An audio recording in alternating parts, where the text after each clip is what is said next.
성경 통독 250번째 날입니다. 오늘도 주님께서 주실 은혜를 소망하며 함께 진리와 생명의 말씀 앞으로 나아가겠습니다. 잠깐 기도하겠습니다. 주님, 오늘도 하루를 시작하기 전 주님 말씀 앞에 나와왔습니다. 주님 말씀이 생명이요 진리임을 믿습니다. 말씀을 통하여 주님을 더 잘 알아가게 해주시고 그래서 주님 더 닮아가는 인생 되게 하여 주시옵소서. 감사드리오며 우리 주 예수 그리스도의 이름으로 기도드리옵나이다. 아멘. 오늘 읽을 말씀은 에스겔서 23장과 24장의 말씀인데 오늘은 23장과 24장 중간 부분까지 함께 읽겠습니다. 나머지는 따로 읽어주시면 고맙겠습니다.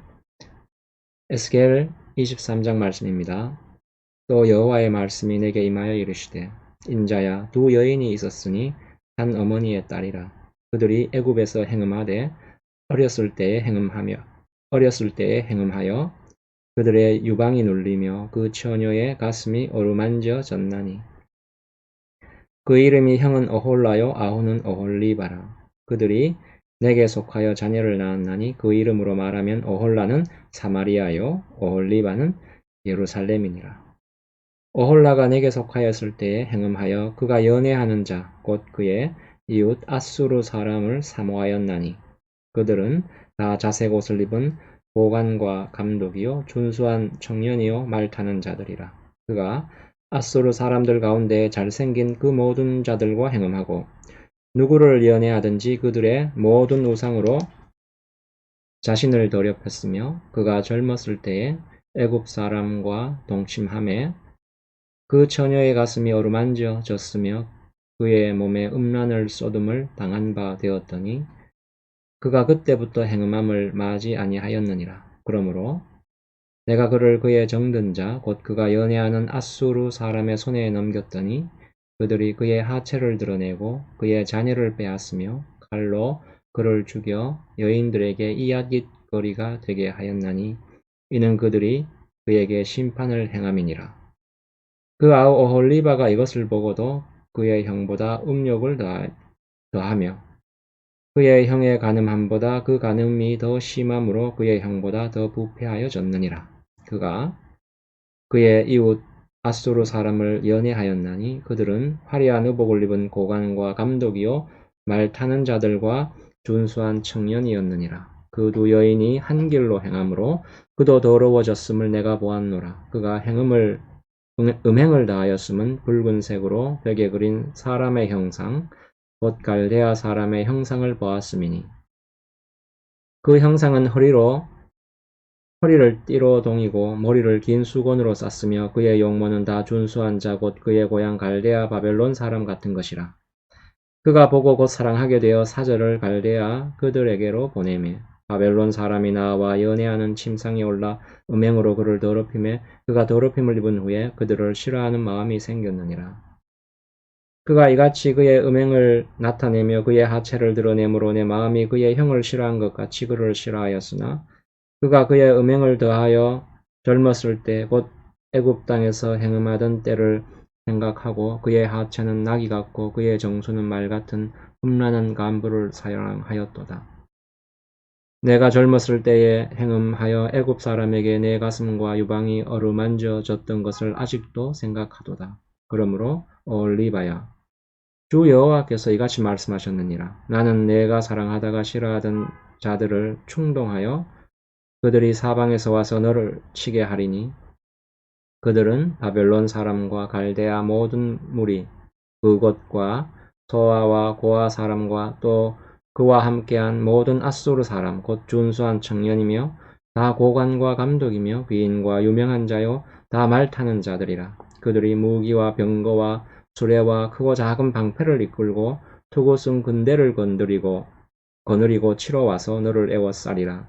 내가 재판을 그들에게 맡긴즉 그들이 그들의 법대로 너를 재판하리라. 내가 너를 향하여 질투하리니 그들이 분내어 내 코와 귀를 깎아버리고 남은 자를 칼로 엎드러뜨리며 내 자녀를 빼앗고 그 남은 자를 불에 사르며 또 내 옷을 벗기며 내 장식품을 빼앗을지라.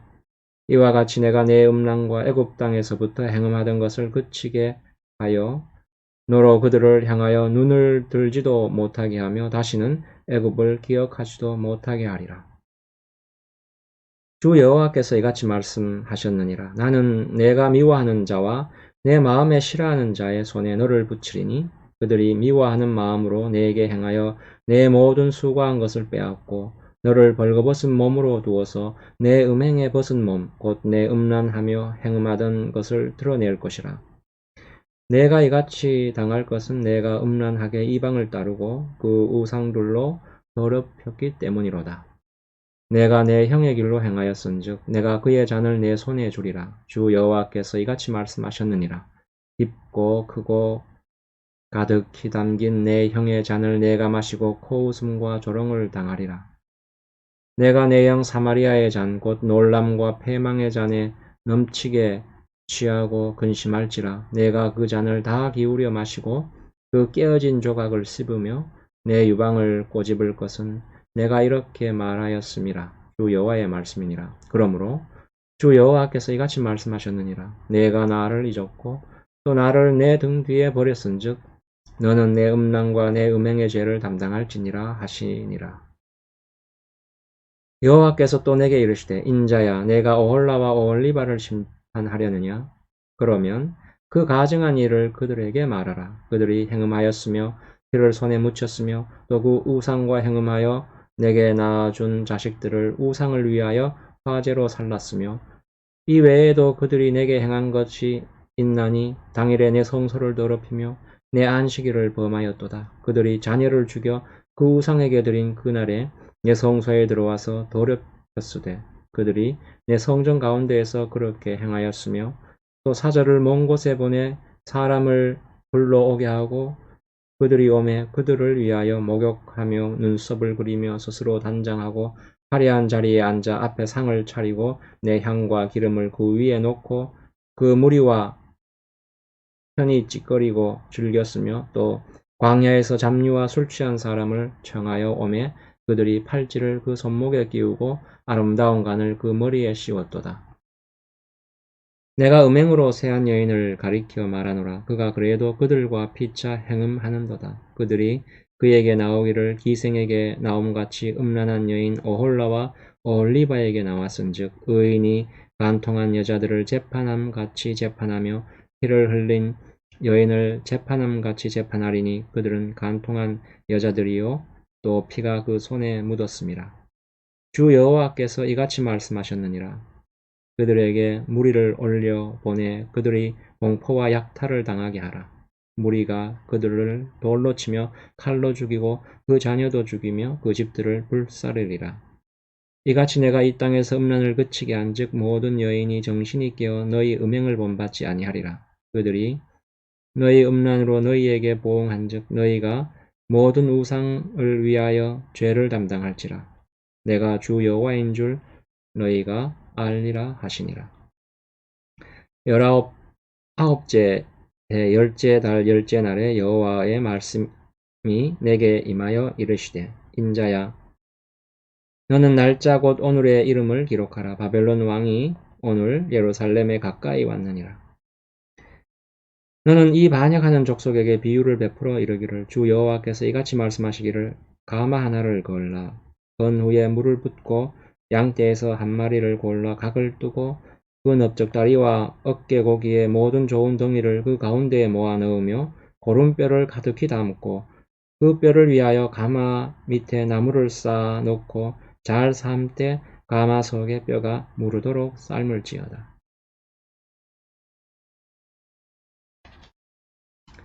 그러므로 주 여호와께서 이같이 말씀하셨느니라. 피를 흘린 성읍 녹슨 가마 곧 그 속에 녹을 없이 하지 아니한 가마여 화 있을진저 제비 뽑을 것도 없이 그 덩이를 하나하나 꺼낼지어다. 그 피가 그 가운데에 있으며 피를 땅에 쏟아 티끌이 덮이게 하지 않고 맨바위 위에 두었도다. 내가 그 피를 맨바위 위에 두고 덮이지 아니하게 함은 분노를 나타내어 보응하려 함이로다. 그러므로 주 여호와께서 이같이 말씀하셨느니라. 화 있을진저 피를 흘린 성읍이여 내가 또 나무 무더기를 크게 하리라.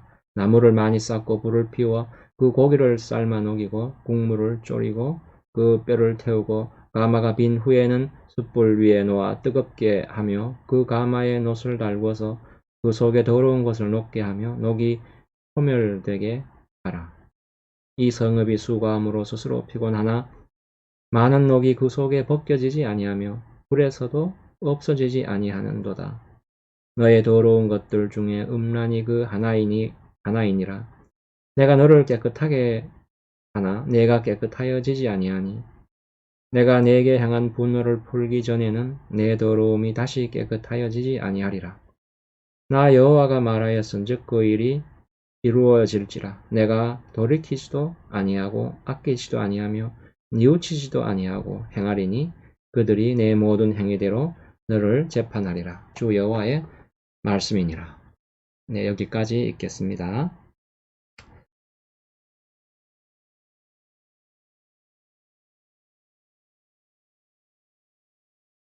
오늘 읽은 말씀은 에스겔이 포로로 잡혀온 지 아홉째 되는 해입니다. 이때는 아직 남유다는 망하지 않았는데 2, 3년 후에는 이제 망하게 되는 거죠. 바벨론이 남유다에 쳐들어와서 예루살렘을 에워싼 그 모습을 말하자면 녹슨 가마에 든 고기와 뼈로 비유하고 있습니다. 그러니까 녹슨 가마솥은 예루살렘 성이고 그 안에 든 고기와 뼈는 이스라엘 백성이죠. 뭐 제사장이나 백성 이런 이스라엘 사람들인 겁니다. 바벨론은 그 밑에 불 지피는 장작불인 거죠. 가마솥에 든 고기를 삶아 녹이고 국물을 졸이고 뼈가 다 타없어져서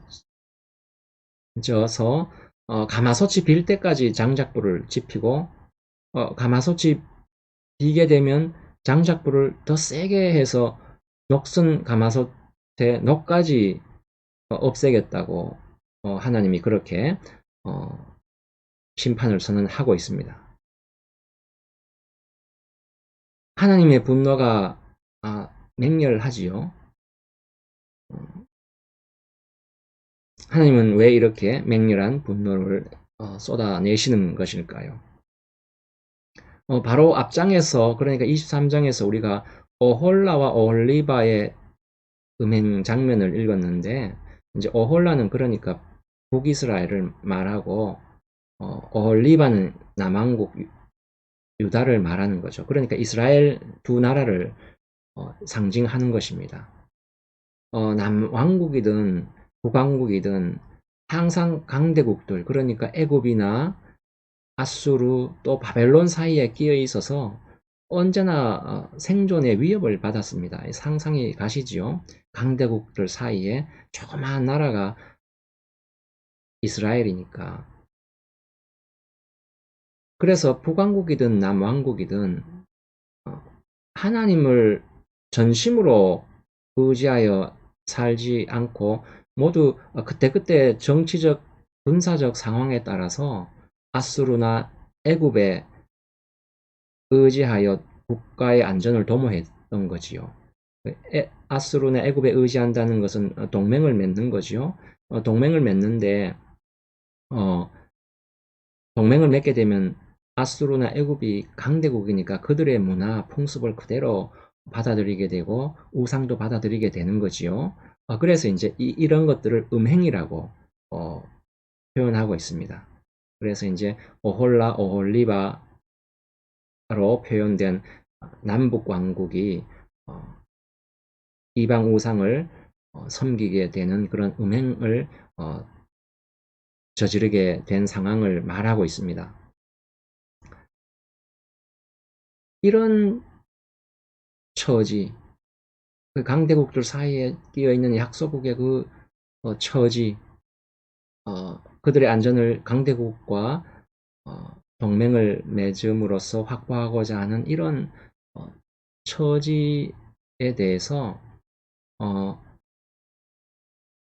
아하스가 잘 보여주고 있습니다. 아하스가 누군지 아시죠? 제가 몇 번 얘기를 했었는데, 아하스는 누굽니까? 아하스는 히스기야의 아버지죠. 아하스 왕 하면 적군이 쳐들어오자 두려워서 마음이 바람에 흔들리는 나뭇가지 같았고, 또 임마누엘 징조를 받은 그 왕이지요. 아하스 때에 북왕국하고 아람이 동맹을 맺고 남왕국 유다를 쳐들어옵니다. 말하자면 이런 거지요. 북한하고 중국이 동맹을 맺어서 남한, 우리나라를 쳐들어오는 것입니다.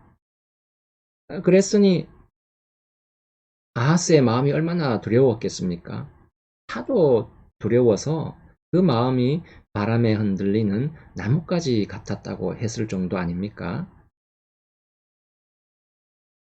그러니까 이제 그때 그렇게 두려워할 때 이사야가 아하스에게 와서 아무 걱정하지 마라. 지금 쳐들어온 저 두 나라 북왕국과 아람은 부지깽이에 불과하다. 부지깽이 잘 아시죠? 옛날에 불 뗄 때 쓰던 짝대기 아닙니까? 연기 조금 내다 타다 없어지는 부지깽이에 불과하다. 그러니 너는 하나님만 믿고 가만히 있기만 해라. 손가락 하나 까딱하지 마라. 그렇게 하나님의 말씀을 전합니다. 이런 상황에서 손가락 하나 까딱하지 말라는 하나님의 말씀을 신뢰할 수 있겠습니까? 현실이 이렇게 급박하게 돌아가는데 가만히 있으라니, 또 아무 방책도 내놓지 않고 말이죠. 하나님 말씀에 신뢰가 가겠습니까? 어렵지요. 안 가지요. 아하스가 여전히 불안하고 두려워하고 있으니까 아하스가 불안해하고 이사야가 전한 하나님의 말씀을 신뢰를 못합니다. 그러자 이사야가 이렇게 말하죠. 못 믿겠으면은 믿을 만한 징조를 하나님께 구해라. 그러면 하나님이 네가 믿을 수 있도록 확실한 징조를 줄 것이다. 무슨 징조든지 구해라. 하나님이 징조를 꼭 베풀어 주신다. 그랬더니 아하스가 뭐라고 말하느냐 하면, 나는 징조를 구하지 않겠습니다. 나는 여호와 하나님을 시험하지 않겠습니다. 이렇게 말합니다. 이렇게 징조를 안 구하겠다. 하나님을 시험하지 않겠다. 이렇게 아하스가 말하고 이렇게 말하니까 이사야가 그냥 징조를 베풀어 버리죠. 그게 임마누엘 징조입니다. 나는 징조를 구하지 않겠다. 하나님을 시험하지 않겠다. 이렇게 이 아하스가 말하는데 이게 굉장한 믿음의 말 같죠. 그런데 전혀 그런 말이 아닙니다. 아하스의 속마음은 뭐였냐면, 아하스의 마음속에는 이미 계획이 다 있습니다. 아수르와 동맹을 맺으면, 그래서 아수르를 동맹 맺어서 걔들을 의지하고 있으면 자기 나라를 안전하게 할 수 있다는 그런 확실한 방법이 있었던 거죠. 그게 확실한 방법이라고 생각했던 거죠. 아수르와 동맹을 맺는 것이. 그러니까 이걸 쉽게 얘기하면 북한하고 중국이 동맹을 맺어서 우리나라를 쳐들어왔어요. 그러니까 아하스가 그 우리나라 왕이죠. 말하자면 우리나라 왕인 아하스가 그런 거죠. 그러면은 우리나라는 소련하고 동맹을 맺으면 안전이 확보될 거 아니냐 이런 겁니다. 지금 위치상으로. 소련이 아수르니까. 소련이 아수르. 아수르인 소련인 아수르와 동맹을 맺으면 우리나라의 안전을 확실히 보장하는 방법이라고 확신을 가졌던 거죠. 아하스는 이 방법을 끝까지 고집합니다. 그런데 어떻습니까? 징조를 구했다가 그 징조를 실제로 받으면 그때는 자기의 이 확실한 방법을 내려놓고 하나님 말씀을 들어야 되거든요. 아스루와 동맹 맺지 않고 손가락 하나 까딱 안 하고 가만히 있어야 되거든요.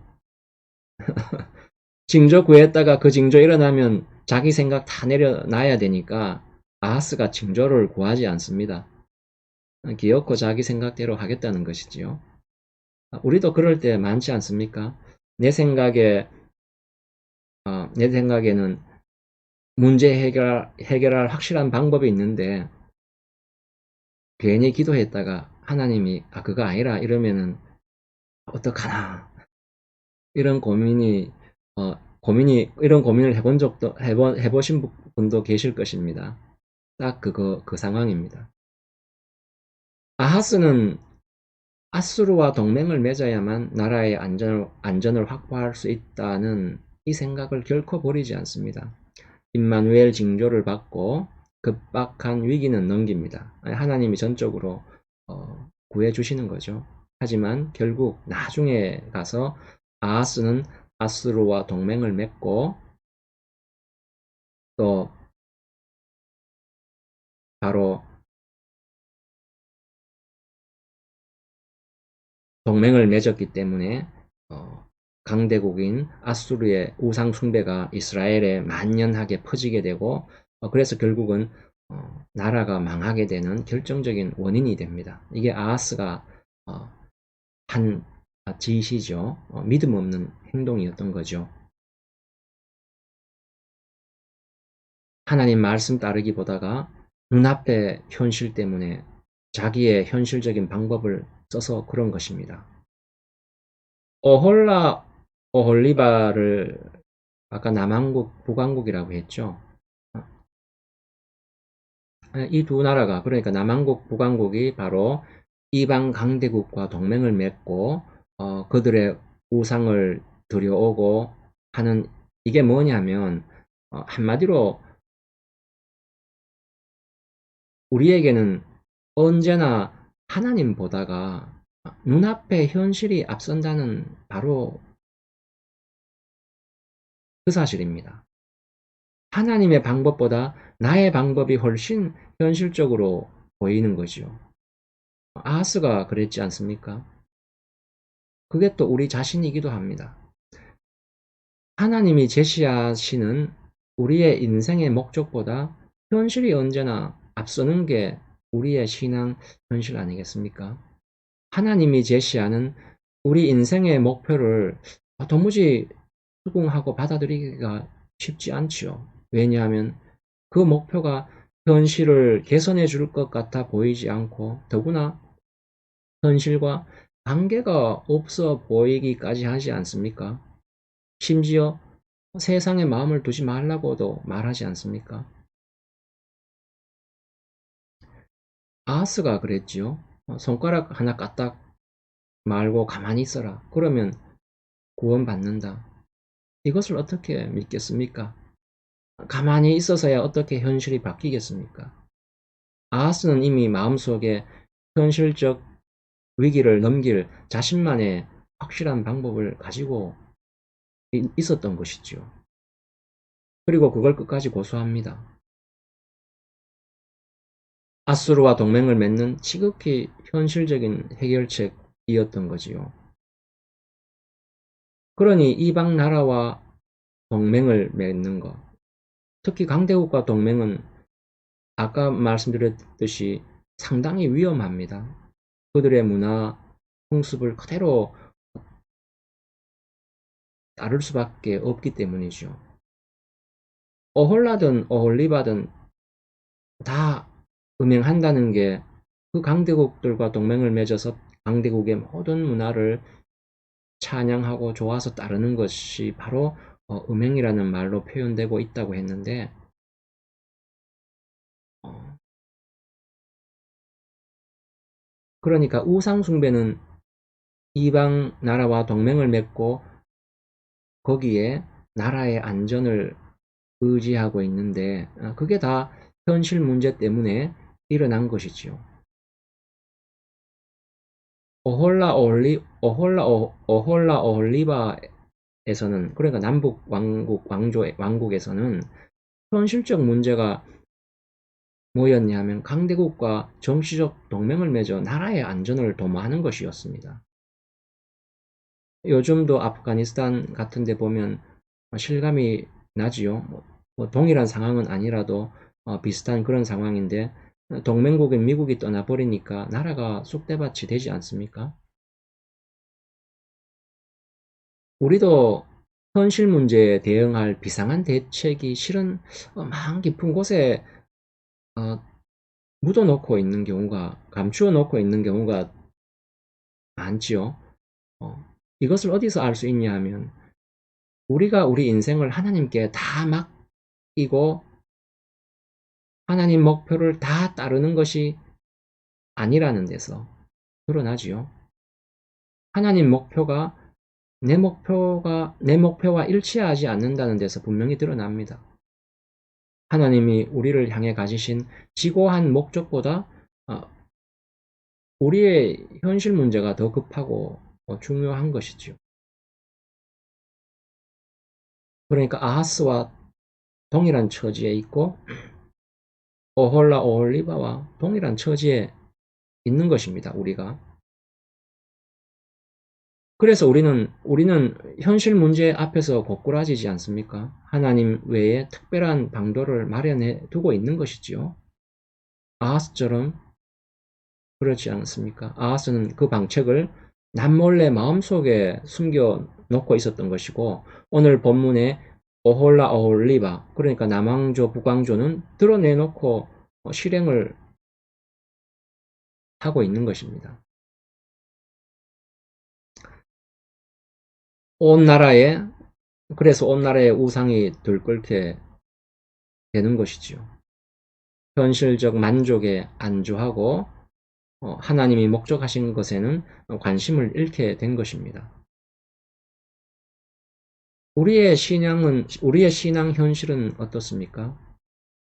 아하스 같이 무슨 징조가 주어지는 것도 아니고 그렇지만 아하스가 맞닥뜨린 위기와 같은 위기는 계속되는 게 이게 신앙 현실이죠. 위기가 계속되니까 자꾸 현실과 타협하고 싶기도 하고 세상 방법에 자꾸 빠지고 그러다가 결국 울게 되는 거죠. 이런 현실을 넘어서서 이런 현실을 넘어서서 하나님을 섬기는 일이 정말 만만한 일이 아님을 우리 모두가 잘 압니다.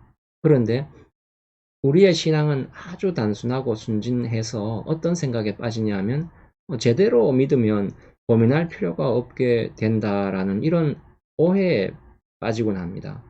그렇지 않습니다. 믿음이 크면 도전도 더욱 크고 그래서 고민도 더 깊어지고 생각도 더 깊이 해야 됩니다. 이스라엘의 역사서가 이제 열왕기 역대기인데 열왕기 역대기 그리고 예언서들은 읽기가 상당히 마음이 불편한 책들입니다. 신앙적 실패를 이야기하고 있고 역사적 실패를 이야기하고 있고 하나님의 징벌의 역사적 사실들을 증언하고 있기 때문에 우리 마음이 아주 불편한 거지요.